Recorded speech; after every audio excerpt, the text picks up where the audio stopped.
नमस्कार। राजनीति में कभी कभी बड़बोलापन खुद पे ही भारी पड़ता हुआ दिखाई पड़ता है और उसकी एक बानगी इस वक्त झारखंड में नजर आ रही है, जहां पर जेएमएम पार्टी के महासचिव और कह सकते हैं कि प्रवक्ता की हैसियत रखने वाले सुप्रिय भट्टाचार्य ने कल एक बयान दिया था, जिसमें उन्होंने कहा था कि इस वक्त जेएमएम और कांग्रेस पार्टी को मिला दिया जाए तो महज 5 विधायकों के नेता हैं हेमंत सोरेन। यानी हेमंत सोरेन को इस वक्त 50 जो विधायक हैं उनका समर्थन प्राप्त है और वो उन्हीं के नेता हैं। यानी कि 6 विधायकों को वो इस गठबंधन से अलग करते हुए दिखाई पड़ रहे थे और चर्चा इस बात को लेकर कहीं ना कहीं बढ़ भी रही थी कि क्या ये जो 6 विधायक हैं इनमें 4 आरजेडी और क्या 2 भाकपा माले के हैं। लेकिन आज उनका जो बयान है वो कुछ और कहानी कहता हुआ दिखाई पड़ता है। अब वो ये बात कह रहे हैं कि उन्होंने जो बात कही थी उसको गलत तरीके से लिया गया, बल्कि वो ये कह रहे थे कि सदन में मामला अलग होता है और जब वोट दिया जाता है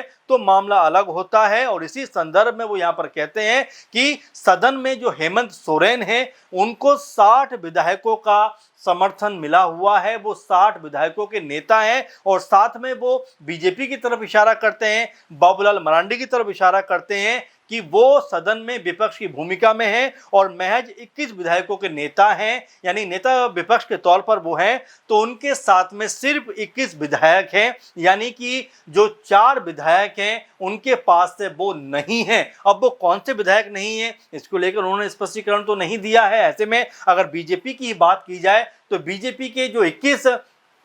विधायक हैं वो अगर उनके साथ में हैं तो क्या आजसू, जेडीयू, इसके अलावा एलजेपीआर के विधायक और जयराम महतो, क्या ये हेमंत सोरेन के पक्ष में हैं? क्या वो ये कहना चाहते हैं? तो यहाँ अपने बयान में जो सुप्रियो भट्टाचार्य हैं वो पूरी तरीके से घिरे हुए दिखाई पड़ते हैं। पूरी तरीके से यहाँ पर उनके ऊपर अब सवाल उठते हुए दिखाई पड़ते हैं कि आखिर जब एक दिन पहले उन्होंने कहा कि हमारे पास 50 विधायक हैं तो अब आखिर 60 विधायक अचानक से कैसे हो गए, ये जो है उनके ऊपर सवाल उठता हुआ दिखाई पड़ता है। क्योंकि अगर हम आंकड़ेबाजी में भी जाएं तो 21 विधायक बीजेपी के, एक विधायक उनके पास में अगर हम एलजेपीआर की बात करें, एक जेडीयू के विधायक, एक आजसू के विधायक, तो मिला जुलाकर 24 विधायक बीजेपी के पास ऐसे हैं और जयराम महतो को मिला दिया जाए तो ये 25 का आंकड़ा बन जाता है। वहीं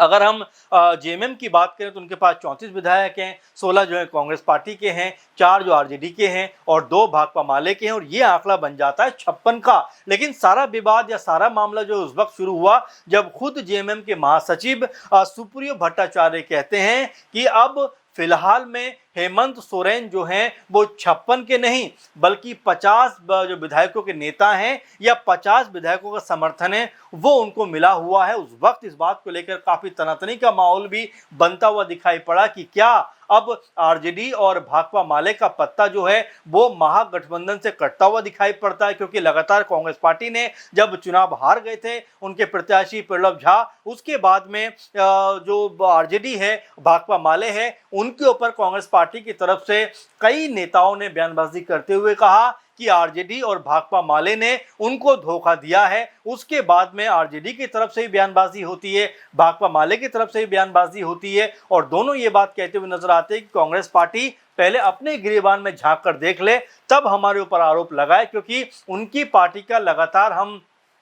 बीता जो इतिहास देखें इन 4-5 महीनों में तो कई दफा ऐसा देखा गया है कि उनके विधायक जो हैं वो क्रॉस वोटिंग करते हुए दिखाई पड़े हैं। उन्होंने एग्जाम्पल भी दिए, उन्होंने हरियाणा का एग्जाम्पल दिया आरजेडी ने, इसके अलावा बिहार का एग्जाम्पल दिया, उड़ीसा का एग्जाम्पल दिया और ये बात कहते हुए दिखाई पड़े कि कांग्रेस के नेताओं ने ही या उनके विधायकों ने ही उनके साथ में धोखेबाजी की है। लेकिन कांग्रेस पार्टी गलत बयानबाजी यहाँ पर करती हुई दिखाई पड़ती है।